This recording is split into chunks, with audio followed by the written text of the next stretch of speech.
finished up playing Joan of Arc. With 1v1. It was a kind of scenario based. Basically, Joel was playing the English, and they were just supposed to go in and just wipe out all my characters, the actual player characters, and burn down buildings, and basically gain victory points through that. And I was basically just there to stop him, and that was the wing mission. Either he gets there or I stop him. We had some pretty interesting stuff right off the bat. We got an angel to come down and a ghost, so I had some pretty powerful characters. And it was basically just kind of trying to protect the buildings the whole time as he just swooped in and started destroying stuff. Yeah, how you did it? Yeah, man, that was great. It was like a narrative scenario because I guess they have some like more just competitive head-to-head.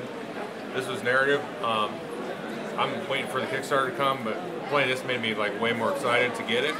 It does this thing where you activate an area and then you move all the characters and troops in or out of that area or do special abilities, and then so you're kind of trickling out activation tokens, and that's kind of an interesting planning mechanism because you did your whole turn kind of maneuver and get around, and then I maybe scattered my forces there to bring them together, and then you spend actions to like burn down buildings and all that kind of stuff.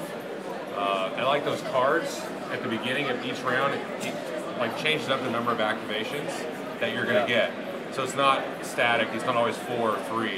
And then you have the choices, which are like, if you ever played Battle Lore, it's kind of like everybody has a communal hand of cards, and you get like a little bonus. So you get like special activation tokens that let you double activate, or do like a interrupt activate, or give you XP tokens. So you're kind of managing all these different resources. But the gameplay is super simple. You just activate that area and do stuff with it and do what's on the cards. It's usually the only thing that's different between us is which bonus we choose, because we both get the same activation from that card. Right. Yeah. I like the 4s better, personally. Which one? The 4s instead of the 3s or the 2s. Oh yeah, you get to do a bunch of stuff.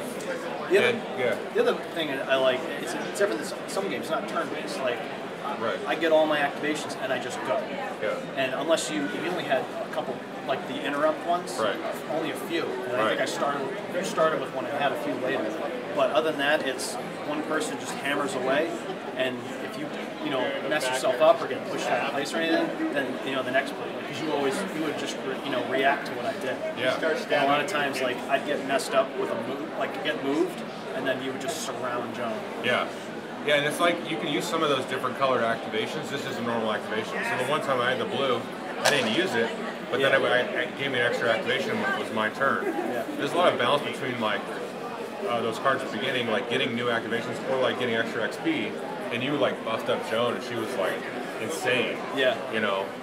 But he made the choice to do that. So you're just juggling all this stuff. So I like how the scenarios. A lot of times you play these games like Battle Lore, Warhammer, whatever. It's like either kill all the guys or go and hold these objectives or do this. But this was like burn these buildings down. You got to find the sword and find like a map to the sword that scattered all these tokens out, and then I could go snatch it before you. So this like had all these like thematic things that were in there more than just like go hold this point because it's like a power source or a gravestone or something. It had all this extra stuff in it. This didn't feel like it was competitive.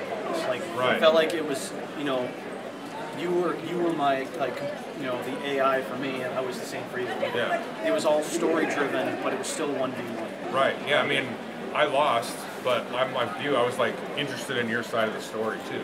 I was still trying to win, but there was that extra element of it. I was like, oh cool, that was like what happened in alternate history or whatever. So it's fun.